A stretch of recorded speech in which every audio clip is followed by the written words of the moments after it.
Bonjour à tous, aujourd'hui on se retrouve pour une vidéo où je vais vous parler de la lithothérapie et du pouvoir des pierres. Je vais vous donner quelques associations de pierres que nous pouvons faire pour différentes pathologies. Alors, on va commencer par les pierres pour la douleur.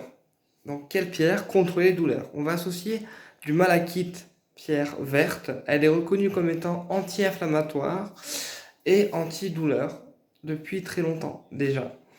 Ensuite, nous allons associer du cuivre, qui lui aussi est reconnu comme étant un antidouleur depuis la nuit des temps. Et ensuite, nous allons associer également de l'œil de tigre. L'œil de tigre, qui est une pierre jaune avec des traits marrons, qui va lui diminuer les douleurs, mais également apaiser les nerfs chez les hommes. Ensuite, quelle pierre pour la concentration et les études? On va associer du cristal de roche qui lui va faire le pont entre le corps et l'esprit.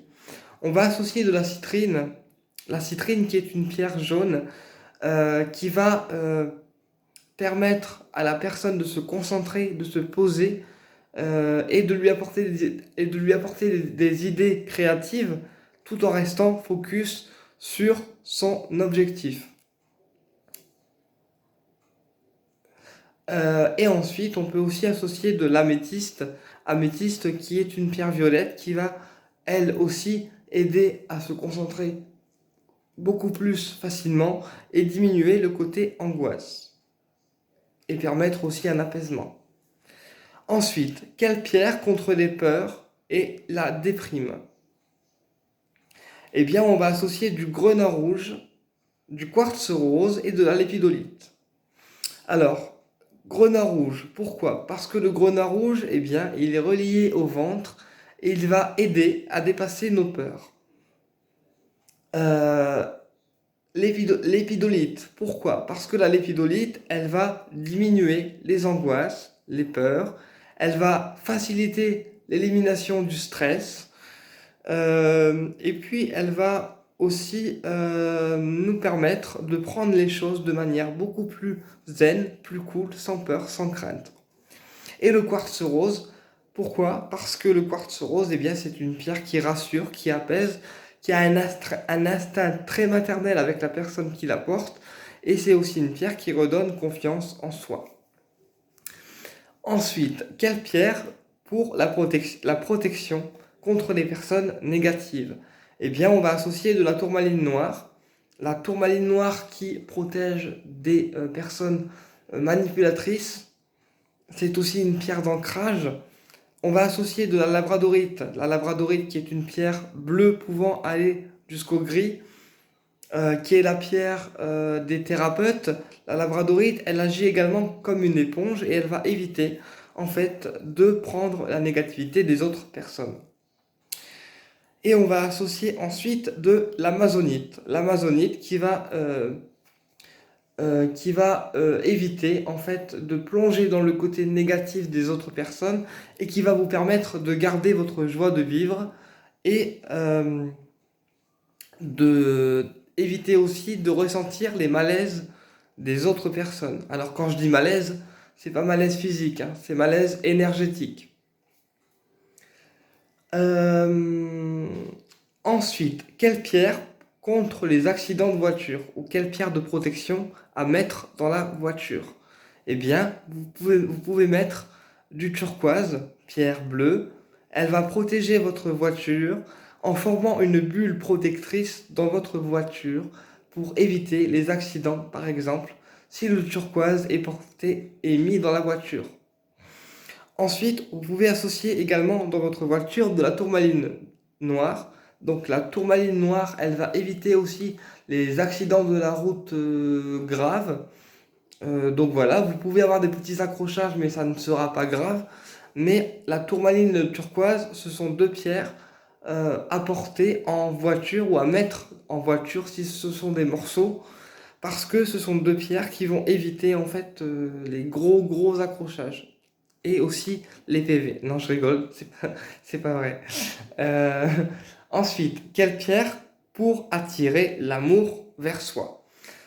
On peut associer du quartz rose, donc quartz rose, comme je disais, qui est une pierre d'amour, qui rassure, qui va apaiser, qui attire l'amour aussi vers soi et qui donne confiance en soi. Et on peut aussi associer de agate rose, qui est une pierre qui réveille le côté affectif, qui stimule la sensibilité amoureuse, et puis elle facilite aussi la compréhension avec l'autre. Ensuite, quelle pierre contre les maux de tête? On va associer du cristal de roche, donc cristal de roche qui relie corps et esprit, et on va associer également de l'améthyste. L'améthyste, pierre violette, qui va combattre les maux de tête et qui va éviter aussi de trop se prendre la tête, et en fait elle va éviter d'amener tous les symptômes qui pourront causer un mal de tête. Ensuite,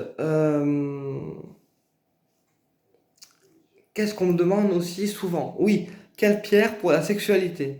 Donc, quelle pierre pour la sexualité? Eh bien, on va associer du grenat rouge qui va raviver la sexualité chez les personnes, qui va pousser en fait au désir sexuel profond. On va associer du jaspe rouge qui va lui aussi donner force et ouvrir la sexualité. Et on va associer aussi de la cornaline.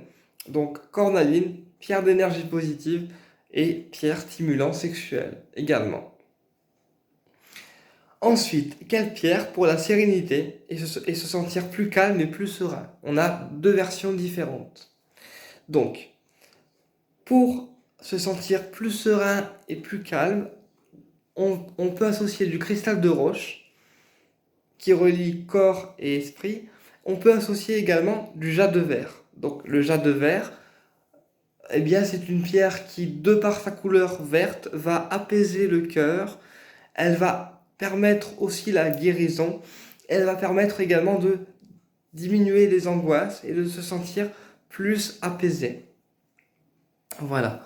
Ou alors, vous avez aussi pour les personnes qui cogitent beaucoup trop, comme moi par exemple, une version plus soft, euh, avec de la oolite, une pierre blanche marbrée qui va être bonne à porter dans la journée pour éviter de trop cogiter, de trop avoir un mental qui tourne sans cesse.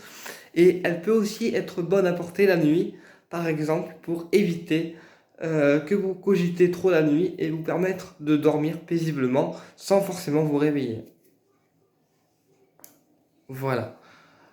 Et ensuite, on a aussi pour l'apaisement une autre combinaison de pierres qu'on peut faire avec du quartz rose, donc pierre apaisante, rassurante qui attire l'amour vers soi et la confiance. On peut aussi associer de la kunzite. La kunzite qui est aussi une pierre d'amour élevée qui va diminuer les angoisses, qui peut aussi aider les spasmophiles contre l'angoisse, par exemple quand ils ont des angoisses à la poitrine, au ventre, ou aussi qui peut aider les personnes qui se sentent mal, par exemple, en présence de public. Voilà. Ça, c'était pour la euh, deuxième ou troisième combinaison qu'on peut faire contre l'apaisement des angoisses et l'apaisement en général. Ensuite, je réfléchis à ce qu'on me demande souvent. Ah oui, quelle pierre pour travailler sa relation avec les autres personnes et se protéger des personnes pervers narcissiques? Eh bien, on peut travailler avec trois pierres différentes, dont du chrysoprase, donc chrysoprase, pierre verte, qui va aider à voir justement les manipulateurs dans votre entourage, voilà, donc les personnes qui vous manipulent. Euh, Ensuite, on peut travailler avec du jet, donc le jet, une pierre noire, qui va vous protéger de la magie noire, et elle va aussi vous protéger de votre négativité à vous, mais aussi de la négativité des autres personnes. Voilà. Et vous allez aussi voir qui vous manipule, et vous allez voir en fait les manipulateurs beaucoup plus facilement. Voilà. Ensuite, qu'est-ce qu'on me demande d'autre? Ah oui, quelle pierre pour développer la médiumnité? Donc, quelle pierre pour développer la médiumnité? Eh bien, on peut associer trois pierres différentes. On peut associer du lapis lazuli, qui est une pierre bleue, qui va aider à ouvrir l'intuition et vos perceptions médiumniques. Et en fait, le lapis lazuli, il va permettre d'être calme, apaisé et prêt à recevoir les perceptions médiumniques. En fait, le lapis lazuli, il va vous permettre de vous plonger dans un état de relaxation pour réceptionner les messages du ciel beaucoup plus facilement. Ensuite, on peut associer également de la labradorite, donc labradorite qui va, lui, elle aussi, ouvrir les perceptions médiumniques, qui va travailler aussi votre magnétisme, si vous en avez, et qui va aussi travailler toutes vos perceptions médiumniques, que ce soit les visions, les flashs, les intuitions, le magnétisme, enfin, la labradorite, elle va travailler tout le côté ésotérique, tout le côté psychique en fait. Elle va réveiller vos capacités psychiques. Et on peut aussi travailler avec du mortierite, donc une pierre bleue également qui va réveiller toutes les formes de médiumnité que vous possédez en vous. Donc voilà, donc lapis lazuli, pierre bleue, labradorite, pierre bleue et du mortierite, pierre bleue. Ce sont les trois pierres que nous pouvons associer pour réveiller en fait votre médiumnité. Voilà. Ensuite, quelle pierre pour le lâcher prise et être dans l'instant présent? On va travailler avec de la houlite. Alors, la houlite, une pierre blanche marbrée qui va vous permettre d'avoir un mental plus posé, de moins cogiter et de mieux vivre l'instant présent. On va travailler également avec de l'azurite malachite, donc azurite, malachite, pierre bleue et verte. Donc le bleu va travailler l'esprit principalement et le vert va travailler le corps. Donc c'est pour ça que cette pierre est de deux couleurs puisqu'elle en réunit elle en réunit deux en une seule en fait. Voilà, et on va travailler aussi avec le cristal de roche qui va lui relier corps et esprit. Ensuite, quelle pierre pour la fécondité est tombée enceinte? Eh bien, vous pouvez travailler avec de la pierre de lune, donc pierre grise. Vous pouvez travailler également avec pierre de lune, non, n'importe quoi. La pierre de lune, elle est jaune, excusez-moi. Pierre d'effet, pierre grise. Et jaspe rouge, pierre rouge, qui va aider pour la fécondité en fait. Donc, pierre de lune, elle va aider à la fécondité et à mettre en place le travail d'ovulation. Elle va aider en fait à la grossesse. Pierre d'effet, elle va aider à apporter la protection en fait sur votre grossesse. Et le jaspe rouge, eh bien lui, il va aider à ce que l'accouchement se passe correctement, sans encombre, et à avoir un accouchement serein, sans douleur, enfin sans douleur non, mais un accouchement serein. Et il va aider en fait à ce que l'accouchement se passe correctement. Et il va aussi aider à l'élimination du poids. Ensuite, une fois que la grossesse sera arrivée à son terme et que l'accouchement sera passé. Voilà, donc le jaspe rouge, il va aider à avoir un accouchement cool et il va aussi aider à perdre le poids de la grossesse une fois que la grossesse sera passée. Voilà. Ensuite, quelle pierre de protection contre les entités négatives du bas astral? Donc obsidienne, œil céleste, qui va avoir un effet volcanique qui va repousser toutes les entités négatives, d'accord? L'arvikite, qui est une pierre, une labradorite mélangée à de l'obsidienne, qui va elle aussi repousser les entités négatives et la magie noire. Et le jet, ou qu'on appelle aussi jadélite, qui est noir et qui va repousser les entités, la tristesse, la magie noire et toutes les choses négatives qu'on peut se prendre dans la tronche, nous, en tant que médium. Voilà. J'espère avoir été clair et puis j'espère que ma vidéo vous a plu. Et si vous avez des questions, n'hésitez pas à me les mettre en commentaire. À très bientôt pour une prochaine vidéo.